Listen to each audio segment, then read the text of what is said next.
All right, let's talk about one of the sneakiest parts of the IELTS reading test, sentence completion. You see a sentence with a blank in it, and you're thinking, yes, finally, some easy points. But is it really?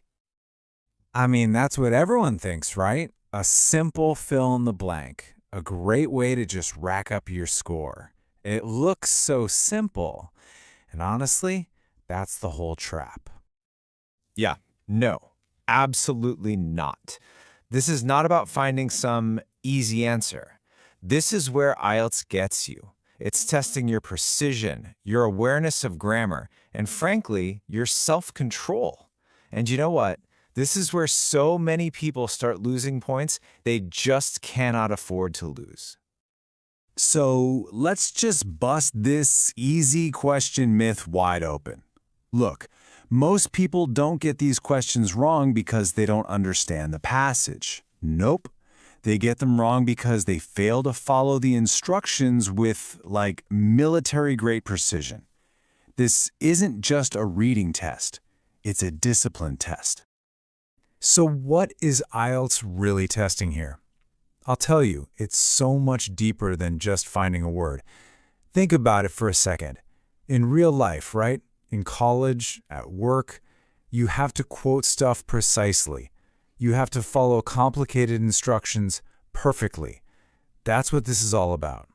This question is a training ground for that. It's all about your discipline and your attention to detail.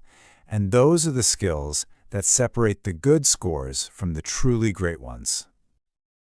Okay, so if you want to succeed here, you have got to internalize two foundational rules. And listen, these aren't suggestions. They're like the unbreakable laws of the IELTS universe. So let's get them straight, right now. First law. It sounds simple, but it is absolutely crucial. The answer, the exact word or words you write down, it has to come directly from the passage. You have to lift it right out of there. It's not something from your own brain. It's not a synonym you think sounds a little better. If you invent a word, even if it's grammatically perfect and makes total sense, it's wrong. Period. No exceptions. And that brings us to the second law. And trust me, this one is just as unforgiving, the word limit. You know when the instructions say no more than 2 words? That is not friendly advice, it's a command. If your answer is perfect, the meaning is right, the spelling is right, but it's one single word over the limit, your score for that question is a big fat 0. Yeah, IELTS is cold like that. No mercy.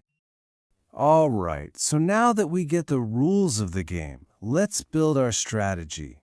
I'm going to give you a 5-step battle plan to attack these questions accurately and, without wasting time. So here's the roadmap. Step 1. Read the incomplete sentence first. You gotta know what you're looking for. Then, step 2, predict the kind of word you need. Is it a person, a place, a verb, a number? This gets your brain ready. Next up, and this is a big one, this is what the top scorers do. You scan the text for the meaning, not for the exact words. Once you find that spot, you lift the answer directly from the text. And finally, the last step that almost everyone skips, plug your answer back into the sentence and check if the grammar actually works.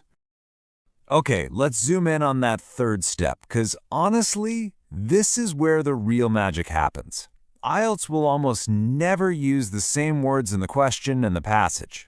So the question might say something like, a lack of funding, but when you go to the passage, it's going to say something like insufficient financial support.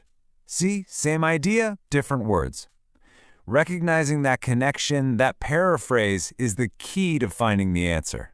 It's a total paraphrasing battle. Okay, knowing the strategy is half the battle, for sure. But the other half? That's knowing how to spot and dodge the traps that IELTS deliberately sets up just for you. So let's take a look at the most common ones.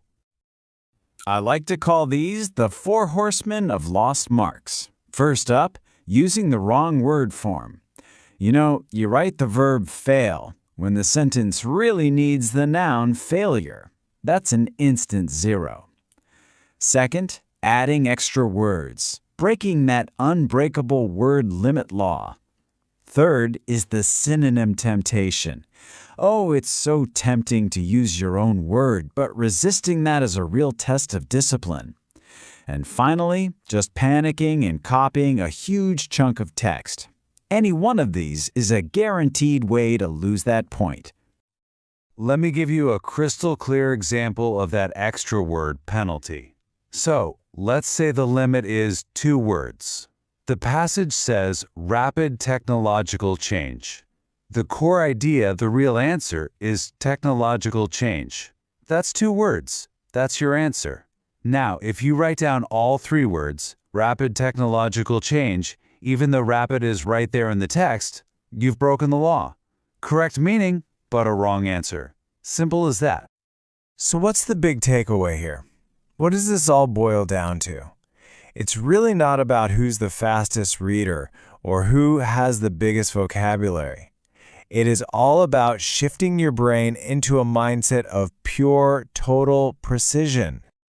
Let's just compare how this actually plays out. A Band 6 student, they kind of get the general idea, but they're a little careless, you know? They might change a word form or maybe they just ignore the word limit. But a Band 7+ student, they operate on a whole different level. They treat the instructions like law. They copy the words with surgical precision. And they always, and I mean always, double-check the word limit and make sure the grammar fits perfectly. And that, right there, is the difference between a good score and a great one. So look, the most important thing to take away from all this is actually pretty simple. Sentence completion isn't a test of how many fancy words you know. It's a test of your ability to follow rules when you're under pressure. So, read the sentence, find the meaning in the passage, lift the exact words, and respect the limit. If you can do that every single time, you've basically mastered the game.